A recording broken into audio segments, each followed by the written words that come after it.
আসসালামু আলাইকুম, welcome back to my channel. সকাল সকাল আবারও হাজির হলাম আরেকটি ব্লগ নিয়ে আপনাদের মাঝে। তো এই তো সকাল হয়ে গেছে, আমি এখন সকালে নাস্তা বানাতে যাব। আজকে স্পেশাল ভর্তা বানিয়েছি আমি, কালো জিরা ভর্তা, তারপরে মাছ ভর্তা, ছোটো মাছ ছিল সেই ছোটো মাছ ভর্তা আর ধনিয়া পাতার ভর্তা।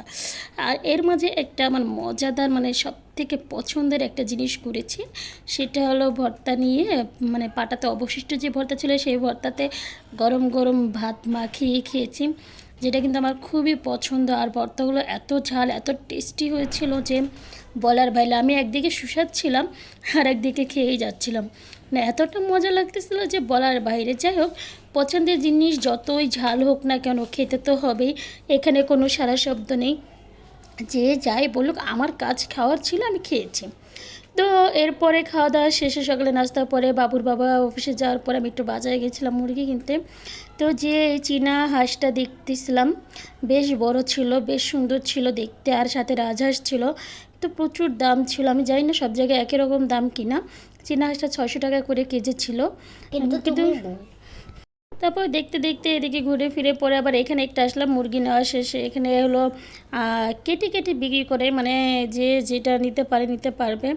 এখানে কলিজা ছিল, গিলা ছিল, হাড় মাংস সহ ওগুলো ছিল, চামড়া ছিল, ঠ্যাং ছিল, যা যেটা ইচ্ছে নিতে পারতো। এখানে 100 থেকে 150 টাকার মধ্যে কেজি ছিল, না সরি 220 টাকার মধ্যে। আর এদিকে আলাদা করে লেগ পিস ছিল, বুকের পিস ছিল, আর থান সহ যে লেগ পিসটা থাকে সেটাও ছিল।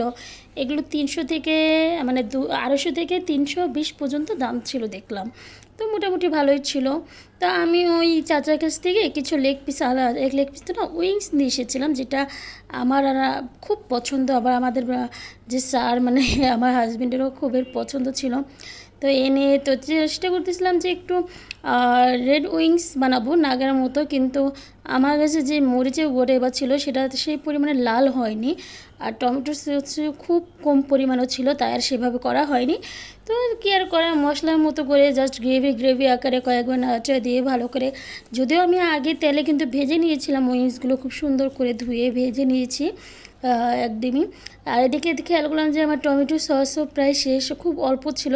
তো যে পরিমাণে ছিল সেই পরিমাণে আসলে উইংসটা হতো না। তো যা ছিল ঠিকঠাক, কোনো রকম আর কি গ্রেভি টাইপের হয়েছিল। তো এই গ্রেভি টাইপের বানিয়ে আমাদের খেতে হয়েছিল। তো আমি বারবার চেপে যাচ্ছিলাম যে দেখি কতটা কি বের হয়। তো দেখি যে না, একদমই সামান্য পরিমাণে ছিল, বারবার ঝাঁকে দিয়ে দিয়ে বের করা লাগতেছে। আমি আগে একদমই খেয়াল করি না, যদি খেয়াল করতাম তাহলে অবশ্যই যে নিয়ে আসতাম। কিন্তু এখন শেষ পর্যায়ে ছিল, প্রায় 2টার বেশি বেজে গিয়েছিলো। এখন আর নিচে যেয়ে এনে আবার রান্না করাটাও সম্ভব ছিল না, একবারে লেট হয়ে গিয়েছিলো। বাচ্চা ক্ষুধা লেগেছিলো, নিজেরও ক্ষুধা লেগে গেছিলো কাজ টাজ করে। এদিকে এখনও শাওয়ার করা হয়নি, তাই আর করা হয়নি।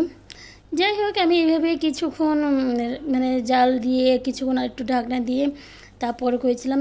তো এই পর্যায়ে একটি কথাই বলবো, যে যেখান থেকে দেখতেছেন ভিডিওতে একটি লাইক করবেন, কমেন্ট করবেন, ভালো আপনাদের মতামত জানাবেন, এবং আমার ভিডিওতে ভুল হলে সেটাও একটু জানাবেন, এবং অবশ্যই সাবস্ক্রাইব করবেন। আপনাদের এইটুকু অনুপ্রেরণা আমাকে অনেক ইন্সপায়ার করে, প্লিজ সবাই সাবস্ক্রাইব করবেন।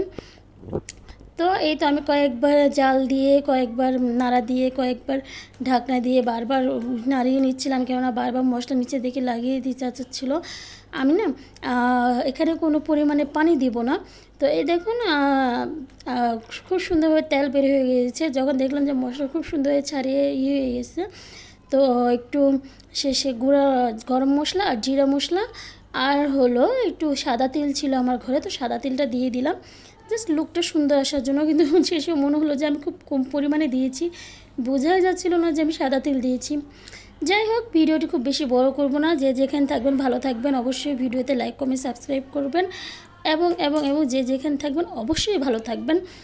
আর আমার ভিডিওটি ভালো লাগুক খারাপ লাগুক একটি লাইক করে যাবেন। সবাই যেখানে থাকবেন ভালো থাকবেন। আল্লাহ হাফেজ।